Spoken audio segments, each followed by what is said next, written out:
And welcome to Stargeekz. It's just me and Ed this week, but this is Sean. This is Ed. Which is weird. Come on up to the bar. Have a seat with us. Oh, man. Hey, what's going on, man? How was your week? My week is good. As you know, since you and I are the ones that are close together in proximity, it's cold and snowy, and soon to be even snowier. It's cold as bricks, man. Welcome to Hoth. But you know what? My Darth Vader Columbia jacket came in handy this week. It is warm. If you have not gotten a Star Wars Columbia jacket, listen, if you are a Star Wars fan and you're in this cold ass weather, it is nice to have a Columbia jacket. I have two of them. They are really, really warm. And that Darth Vader one that just came out is so fucking warm. I love that jacket. Shout out to Columbia on that one, man. Columbia came through with that one. That was a win. All right.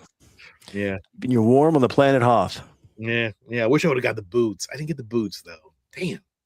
But oh well. It is what it is. Well, it's just us. I am hoping that Steve joins us. There's a possibility. Yeah, maybe.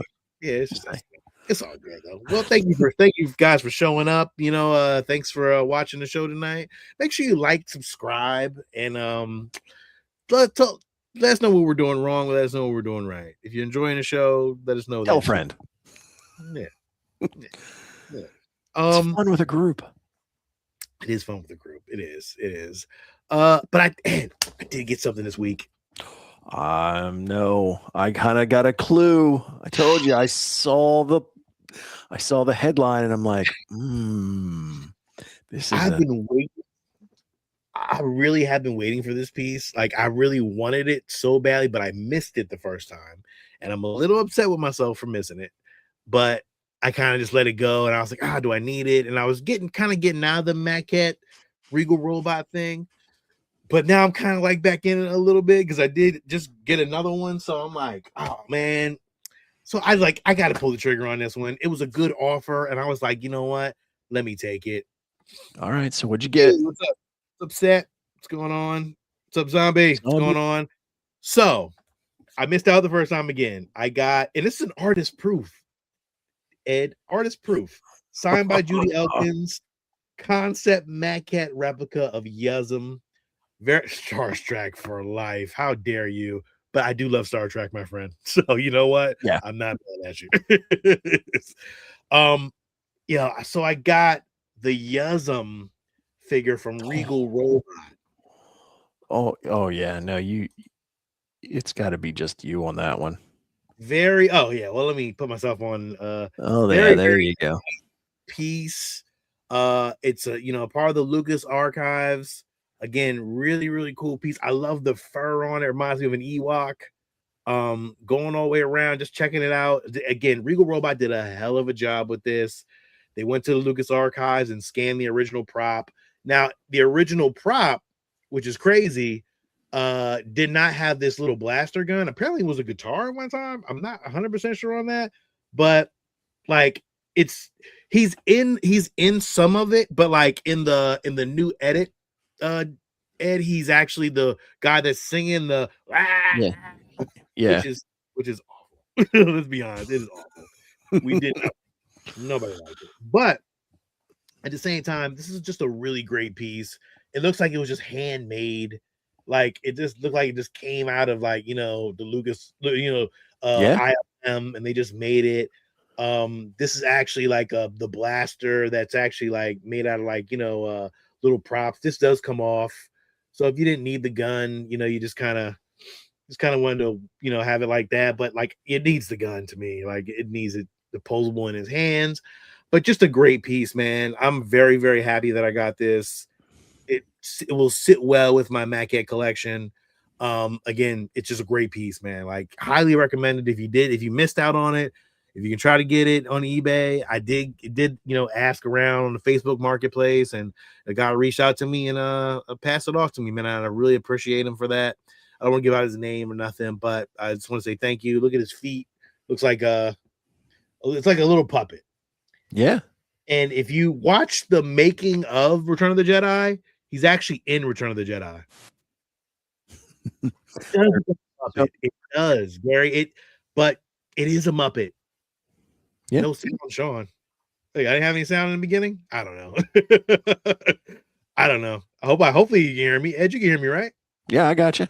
Yeah, all right, I'm cool. All right. So yeah, but this is just a nice piece to have. And again, it's an artist proof, which is really great. I don't know how I got that, but I appreciate it.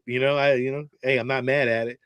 But again, great piece to have. If you're a Regal robot collector, definitely something cool to have a part of your collection. And I appreciate it. Like, I'm very happy for this. My next one probably will be, I did get the worm, not sandworm, but the space worm from the asteroids. I did. I got that one, which is on Sideshow right now. I'm kind of paying on that monthly. And then I got one of the clone troopers. So yeah, really great. Like, again, beautiful piece. If you got it, man, if you're a Star Wars collector, Regal Robot does a hell of a job, man. And they just do a really great job on a lot of their stuff. I had one time I just kind of I was kind of tired of it. And I was like, I'm gonna sell some of my stuff. So I did sell some of my Regal pieces. It's a little regret there, but I'm like, you know what? I got something to kind of fill those pieces though. So I'm really happy with that. But yeah, that's it. That's all I got. Nice. Did you get anything? You know I don't buy anything. I know you don't. I swear. What's going on? Hey, you're gonna end up buying all that shit anyway at some point. At some point, yes. Oh, you picked up an Imperial Gunner helmet. Oh, that's nice. Yeah. Yeah. Oh, that'd be dope. I would love to see that. Send us a picture when you get a chance. Yeah. Same here. I think it's most folks. It's a little chilly out there these days. Yeah, it is very cold out there. I tell you. Thank you guys for joining us. Thank you guys for chiming in. We definitely appreciate it. What's up, Fernando? What's going on?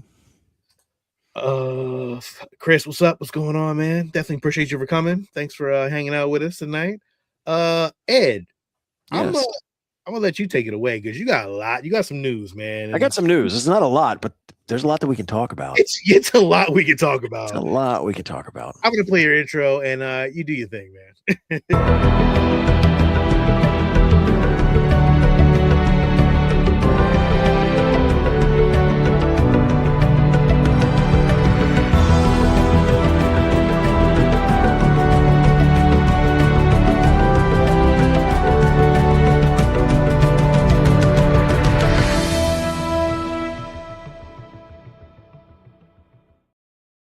All right. So, first off, did somebody not tell Disney our record schedule? We're getting the trailer for Darth Maul Shadow Lord tomorrow. Now, you drop it today so we could talk about it tonight, not tomorrow, Disney. Get with the program here. They screwed us on that one. They have like a little mini tease. It wasn't a trailer. It was just kind of a visual piece. I mean, I'm excited, obviously. I can't wait to see where the storyline goes. The art looks different from what we've seen in traditional Clone Wars and Bad Batch. I'll be interested to see how that kind of actually looks in the true production. I mean, we'll get an indication tomorrow. What's up, Flex? So, but yeah, I'm excited at the same time. Come on, guys. Figure out when we're doing this. Did you see the Master of the Universe trailer? I saw that it dropped. I didn't watch it yet. It's part of when I get done this that I'm going to go and watch that. Yeah. This made me laugh when I saw this. So Kathleen Kennedy, which we'll talk about in more detail, is officially phased out. Yes. In her parting, she's talking to all kinds of people because everybody wants to know. And she makes this comment about Rian Johnson that he was kind of spooked by the angry Star Wars fans with reaction to his movie, which is what kind of kept his future trilogy kind of sidelined. Now, I don't see any reason why she would make that up, but as soon as it got to him, he quickly goes, no, that's not the case. That never happened. I don't know. I tend to believe that it seems like that might be the case. I don't know. It was just fascinating to see how she makes the comment and he's got to come back and deny it. So Yeah, yeah. It's very. She said a lot of shit. She did say there was a lot of things that she did say. I know you probably got it, but like it's very interesting. Like, I mean, if I was Ryan Johnson, I'd have been like scared too because like you did a Star Wars movie that you've always wanted to do, and this is what you did. Like everybody's like, "Come on, man, you could do way better than this." Yeah. And that was, but I mean, at the same time, he had to go through a lot of like probably writing processes and like I don't know, man. I'm not blaming everybody, but there's more. There's always a committee, Which you know. So is not necessarily a good thing. I mean, no, depending on who the committee is. So yeah.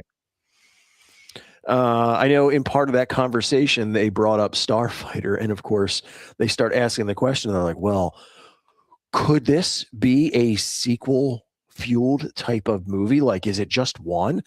Now, it's initially slated as a one off, and I am completely fine with that. Now, Okay. I'm also thinking that, if you give us something and it is really good, and then there's the opportunity to do more with it, that's fine. But we'll take that after we get it and have an opportunity to kind of go through it and live it and experience it.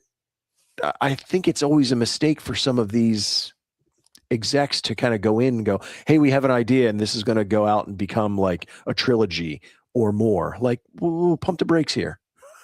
Let's see if it's good before you decide that you're going to shove more of this down our throat. Yeah, you can't be throwing that shit at us and then be like, oh, this was garbage. Like, oh yeah, we're gonna do a part 2 to this. Like, no, you shouldn't at all. You gotta stop. I mean, this image right here is the most we have of this right now. Right. So yes, let's keep it as it's one off, and we'll just go from there. Yeah. Obviously, like I said, the change has finally happened. They've been talking about this for what feels like years. So I threw something together because I wanted to try and because there's always controversy, which most of it's manufactured for the sake of clickbait and conversation. And I can't say that we're innocent of that to some degree.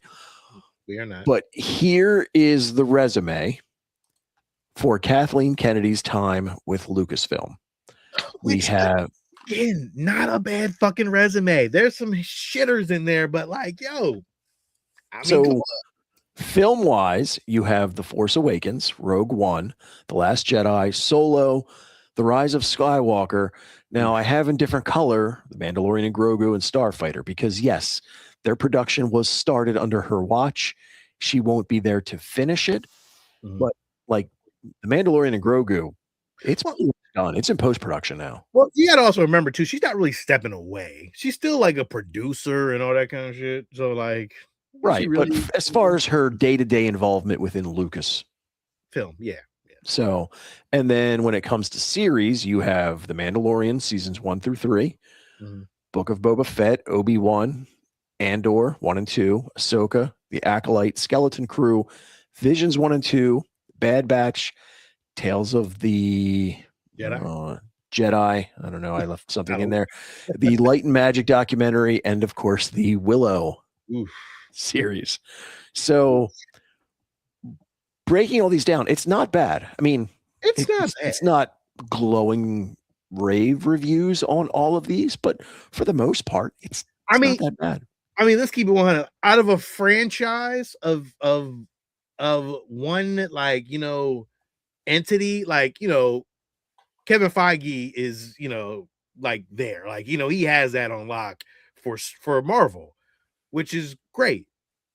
But Kathleen Kennedy, not bad. It's not a bad resume. There's a lot of executives who don't have that same. Whoever's doing the Sony Spider-Man movies, the ones that aren't Spider-Man related, like, no, stop, please. Like, I don't know. To me, it's not a bad resume, and to me, I'm okay with this. Like, like, I think the worst out of probably all this, maybe Acolyte.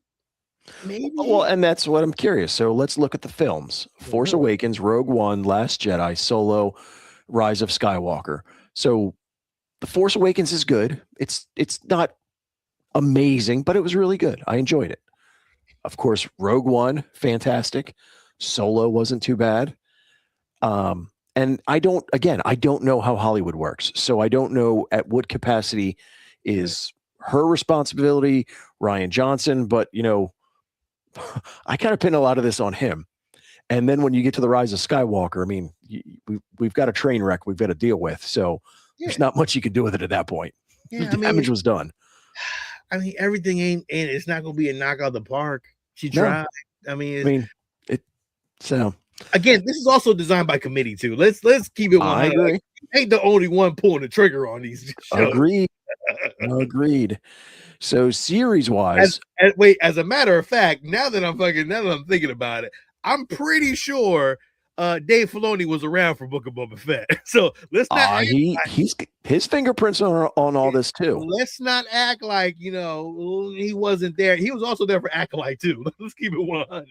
Like he was there. So pump your brakes. Let's not give Dave all his flowers yet, because look, he's got some stinkers on there too. Oh, well, believe me, the next slide has all of his resume. Oh, really? Interesting. So series wise, I really enjoyed The Mandalorian. Of course, I think the first season was just that chef's kiss. Yeah, absolutely. There's nits to be picked with others. Book of Boba Fett, I enjoyed it, but there were aspects of it where I'm like, oh my goodness. I mean, I can't not see the speeder bike crew on Tatooine. That just, it's burned into my head. Don't get Ranger Mando on here, because he's going to start yelling at us for that Book of Boba Fett. Frankie, shout out to you, Frankie. Obi-Wan Kenobi was good, but I think that the Pattinson cut made it way better. So it's a shame to say. I know, but it has some shit in there too that you just didn't like. Too much fluff. Too much fluff. Andor season 1 and 2. I can't say enough about that. That's definitely the high water mark in all of this. Absolutely. Ahsoka's good.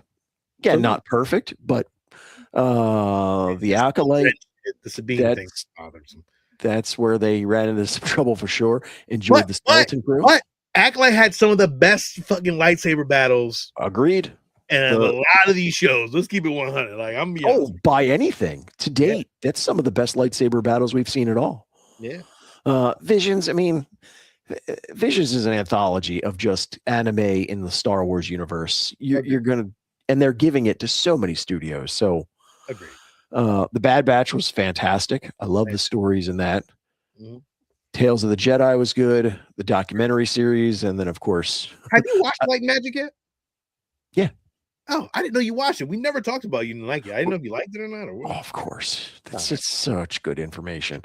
And then, of course, I don't think we need to say anything about Willow. Go look for it on Disney Plus. You're not going to find it. You're not going to find it. It's gone. It's gone. Goodbye. All right. So, again, you can see what she brought to the table while she's here. So now let's compare it to what we have received from Dave Filoni. So you've got a lot of animated series, the Clone Wars, where he is the supervising director, the writer, executive producer, which all fantastic. Anybody who, well, first off, if you're watching this show, I have to assume that you've watched the Clone Wars. And if you haven't and you're watching the show, stop now. We'll be here. Come back, log on to Disney Plus and start watching Clone Wars. It's fantastic. I agree. It makes the prequels so much better. So much better. I can tell you right now, if you haven't watched the Clone Wars and you go back and you don't appreciate the prequels, because if you insert the Clone Wars inside of those prequels, you have a fantastic fucking show. And I tell you right now, and the witness is right there. Watch it, because man, it is fan-fucking-tastic, man. Love it. Rebels, another fantastic. Love that series. Agreed.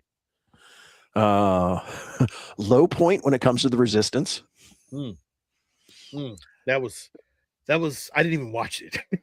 I tried. I need to go back now with a fresh mind. I'm going to end up rewatching everything multiple times. It's just we forgot Dial of Destiny. We did. Sorry. That was Ed's fault. Yeah. He didn't want to put Indiana Jones in there at all. All right. Yep, missed one. Forces of Destiny we have under Dave. The Bad Batch, which again, Bad Batch, fantastic. Love that story. Agreed. Tales of the Jedi, Tales of the Empire, Tales of the Underworld, all really good, kind of one-off. Then you go into the live action. Now, The Mandalorian, writer, director, executive producer, and showrunner. So that's his baby. And again, season 1, amazing. Enjoyed season 2 and 3, but season 1, so good. Book of Boba Fett, again, him, Ahsoka, and Skeleton Crew. I don't know, man. A lot of people don't like Skeleton Crew. I mean, it's not for everybody. It's kind of a, co-showrunner. If you say so. No, well, with regards to Mandalorian, because he's he had, obviously we know he had help with that, because how many people wanted to see Favreau? I mean, we all wanted to see Favreau take over. Let's keep it 100. We really want to see Favreau. I'm gonna be honest with you. I would have liked to see Favreau over Filoni, just because Favreau has more credit to his name. Yeah, I don't know if Favreau has any intention or desire to be tied to one property. I agree. He's all over the place, and he loves that. So yeah, I think so. I agree.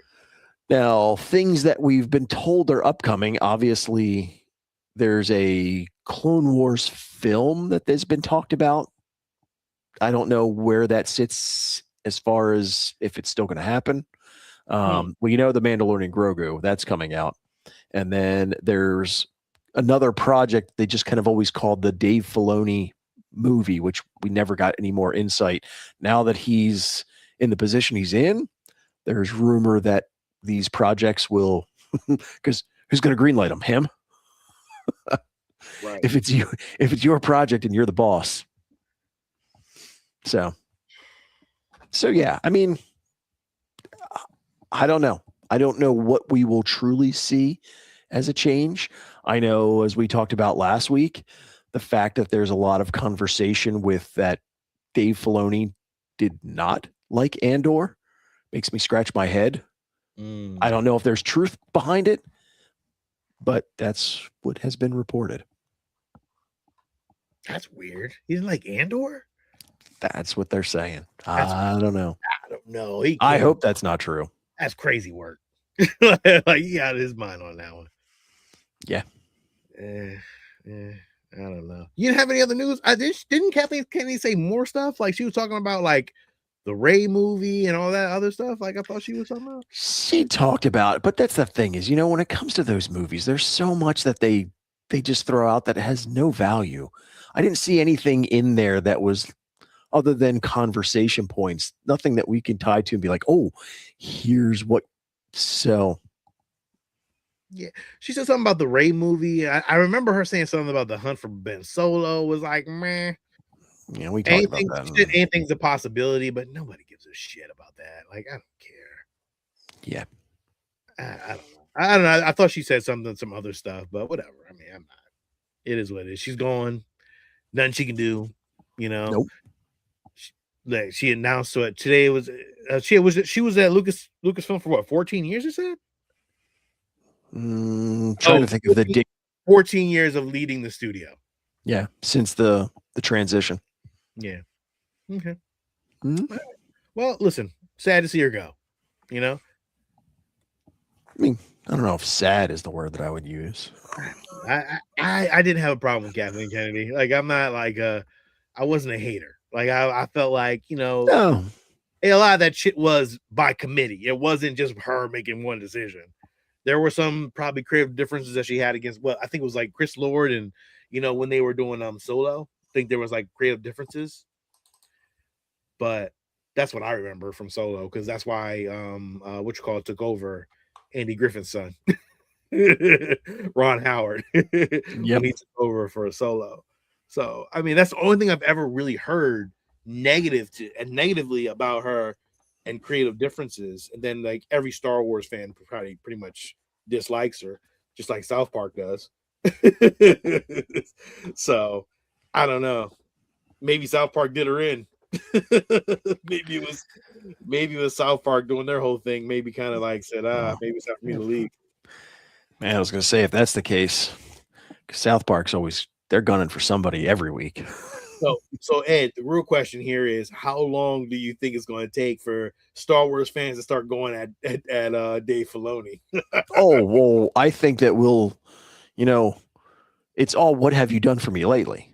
If Mandalorian and Grogu comes out and does well and is something that everybody enjoys, he will get all the credit and it will carry weight to get him through the next 2-3 years. And then Starfighter comes out and it'll be the same thing. We are like many sports fans. Like, we are a fickle group. If you give us something good, we will celebrate you and cheer you on and say that you are the best thing to come along. And if you give us something bad, we will make sure you hear about it. Throw you through the dirt and the mud. Yes, without question. I didn't see anything new collectible wise. The only thing that I laughed at was, and I don't know if you saw these the first time. I did. They have a new Wave 2 collection of the magnets of the Death Star. Yes. Surface. Yeah. Do you have any of these? No. I'm actually kind of surprised. I thought it's funny. I don't need them because I have. Oh, I know what you have. Yeah, I have the icons. I have the icons one, which is replicated from the original. I think the pyro of the X-wing, and the base was molded from the original pieces. So I don't really need this. What I need this for? I have an X-wing over top of the whole piece. It looks great. So, like, to me, I don't really think I need it. It would be nice to probably display it, but for what? I already have it. Like, I don't need it. I think I have like 3 of those fucking things that they were so-called, used for Death Star. I have a copy of one that somebody made. Like, what do I need that for? I don't need it. I'm fine. I think I'm okay on those. Yeah, no, I agree. It was okay. It had its high points and its low points. It's just one of those that, in this world of media and entertainment and things like that, it's so hard for any of them to put out something that is, that everyone loves. The benchmark right now is Marvel. Marvel had a period of time where they had a 10-year run where it felt like everything they did turned to gold. Great. And then we went through a stretch of going, really? This is what you're giving us? Yeah. Let's be honest here. Like, there were some very bad moments in the Marvel universe that no one liked. And like, it was just like, we're tired. Eternals. Yeah, Eternals is one of them. It's awful. Oh my god! I hope they never bring those characters back. No. So, like a fart in the wind. And for Star Wars, like, I think everyone wants to forget about the sequels. Like, I think everyone wants to forget about those and move on from it. Would I like to see the characters again? Yeah, I actually would. I wouldn't mind seeing Rey upgraded to like Jedi mode. I would love to see that. Like, her like Luke Skywalker style black outfit, Jedi mode. Like, that would be dope. Finn, I think I could do without John Boyega. I think he doesn't care to come back to Star Wars universe anyway. Poe Dameron, him and BB-8, I would probably like to see, but I'm not pushing for it. Like, it's not that serious. I don't know. I just felt like, there were things that they did wrong and they did okay at best. Yeah, I can hope for better. Yeah, there's nothing in that universe that I think I would like. Oh yeah, that's coming back. Oh, okay. Yeah. So, hopefully, the Mandalorian and Grogu are the start of the upswing, and maybe they'll find the right tone, the right pacing, the right feel, and they'll be able to ride a wave. That's all we can hope for. Yep, that's it. That's all we can hope for. What else you got, Ed? Specifics, news, collectibles, nothing on that front, but I do have a character profile because you requested it last week. All right, hold on. I'm gonna play something. Here they come.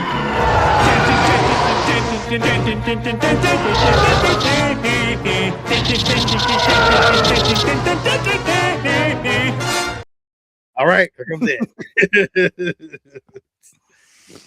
I love that one. Oh, there's so many good ones. Great. All right. So last week we talked about the new vintage figures that rolled out, and one of those figures was Chalman. And of course, it got asked, okay, who is this character?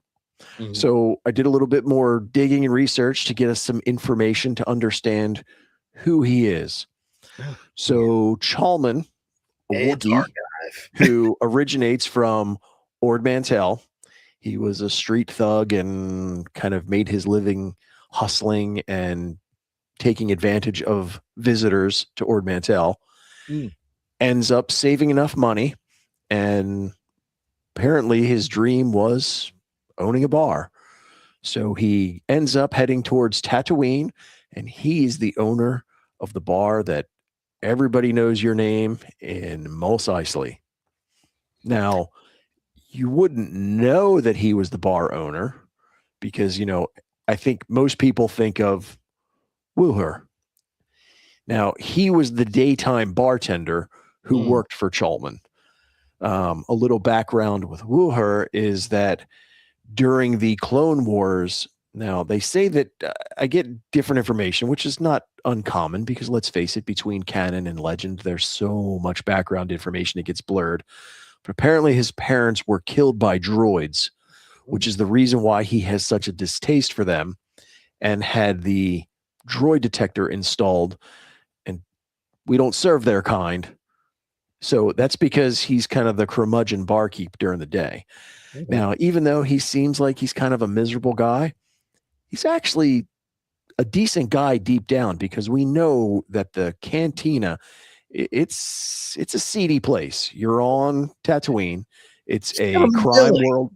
It's a crime world run by the Hutts. So there's all kinds of nefarious things going on there.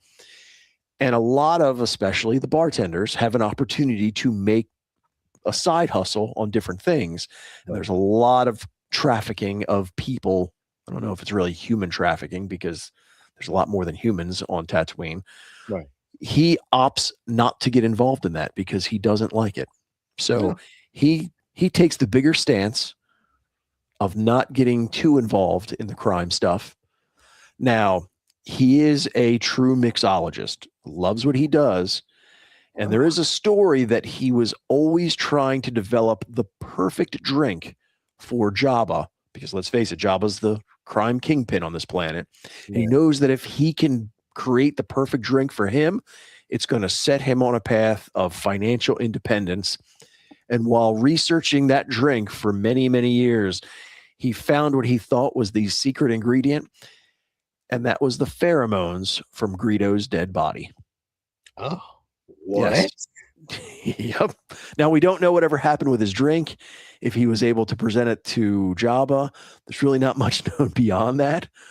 But yeah, he's a mixologist, and he has no problem in going dark to make the perfect drink. He's not the only bartender. Okay. Akmena, which we saw from the holiday special, she's the nighttime bartender.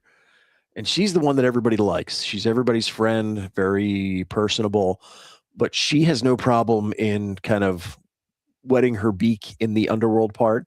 Like there's a couple of pickpockets who Arthur. Absolutely. Golden Girls. So she has no problem working with all of the pickpockets and other folks within the bar and turning a blind eye, to get her little piece of the action. And then there's another fill-in, Shrem.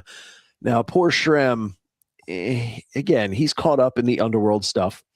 He, at one point, has a little workings with Dr. Aphra, but he betrays her, which is not something you want to do.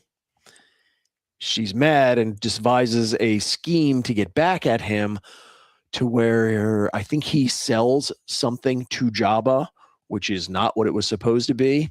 and he ends up paying the ultimate price, and he finds his end at the bottom of a Rancor pit.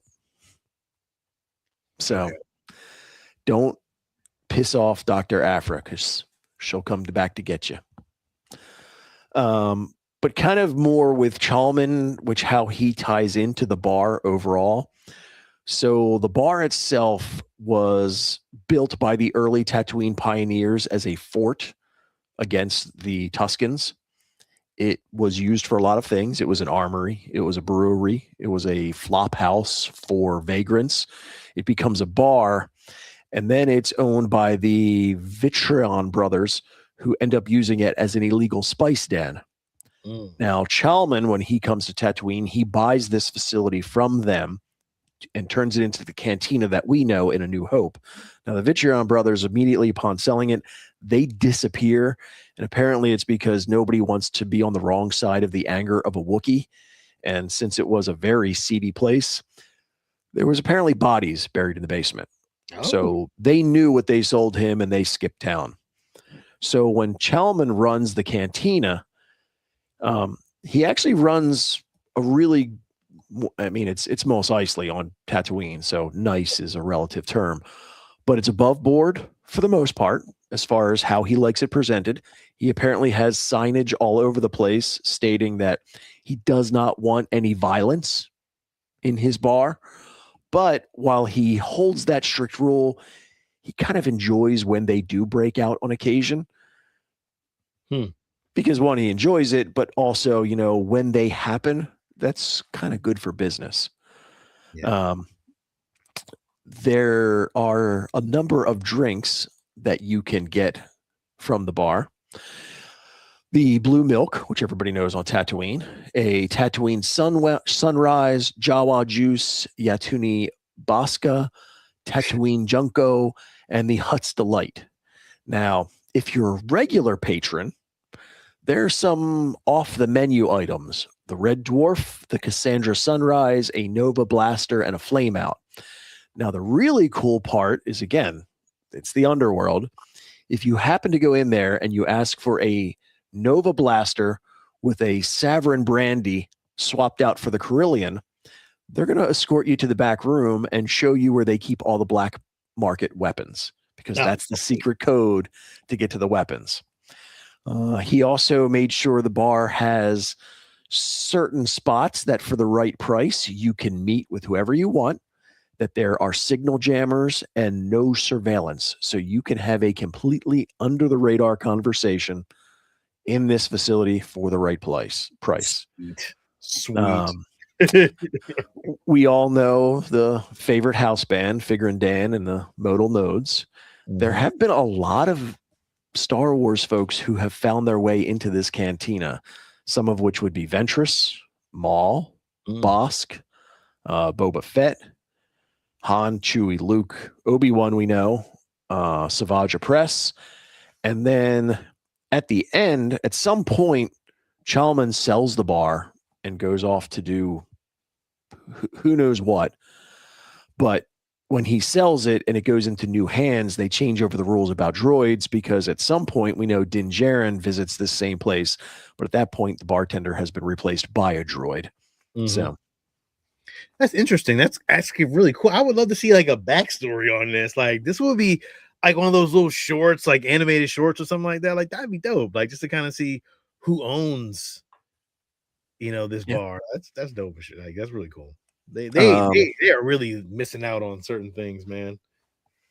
There's apparently a believed curse in the booth where Han Solo shot Greedo, because apparently after that, Greedo wasn't the only person to find their end in that particular booth.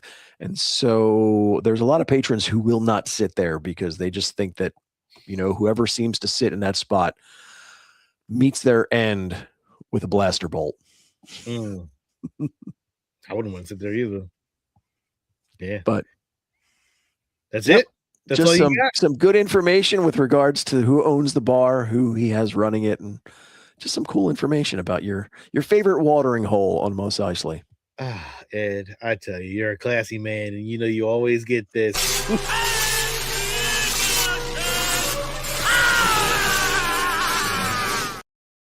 because you are the only person in the Star Wars universe that gives us this kind of stuff, man. You gotta appreciate this shit, man. Give Ed a round of applause, man.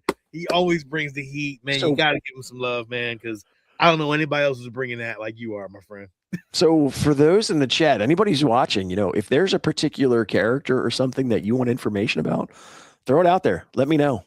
I mean, I don't know everything by far, but I do love doing the research and learning more. And I'm happy to present it. Look at that. Look at that. That was a random out of nowhere person. Like I'm pretty sure nobody really knew like who the hell that dude was. No. I didn't even know who the fuck he was. So the way you pulled that out your hat, man, I definitely appreciate that. And that's something for the more I wish I had one of those the more you know of which I think a great one. Yeah, Star Wars version. Yeah, definitely.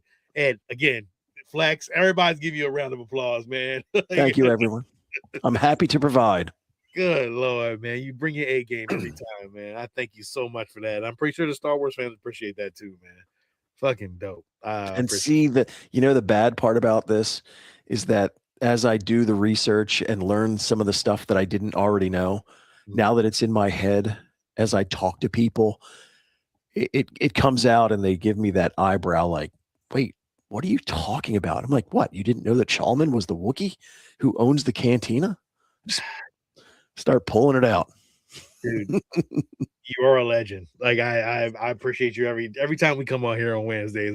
You're gonna bring I kind of want to be surprised. like I think we're gonna have a little thing at the bottom of the banner. It's like Ed's like what is he bringing today? I know, man. Shit, dude. I'm learning a lot. Like you give me knowledge that I didn't know before, so I appreciate that. Chalman, like who the hell knows about Chalman? Like let me know. Yeah. And it's crazy because while he's a Wookiee, he actually looks like he's got kind of like a mustache, like a mustache that he almost seems like the Wookiee version of Lando. Just kind of suave. I would love to see this character live action or some kind of way or something. Like it is cool to see. Yeah. Oh yes. And thank you again. You said it all. My pleasure. Oh, you did your thing. I appreciate it. We have no more news. There's nothing else to talk about tonight, Star Wars wise, but we will bring something next week, definitely. And we'll have something. I don't know what it's going to be, but I'm not sure yet myself. We'll find something. Yeah, of course you will. Of course you will. I appreciate you. Thank you guys for coming on. I think next week we'll have a Lil and Steve. We'll see. We got to get that Return of the Jedi review done at some point. That is our next movie.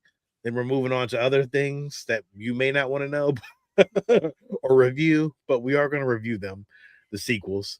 But yeah, this is it. This is it. This is it was a good night. Ed, this is Sean. And this is Ed. And may the force be with you guys. Always. Thanks for joining us. Make sure you like, subscribe, tell us what we're doing wrong, tell us what we're doing right. And if you want Ed to tell you something, like let us know because we will find it. We will figure it out. Bring it. Yes. Till next week. Thank you guys. Appreciate it.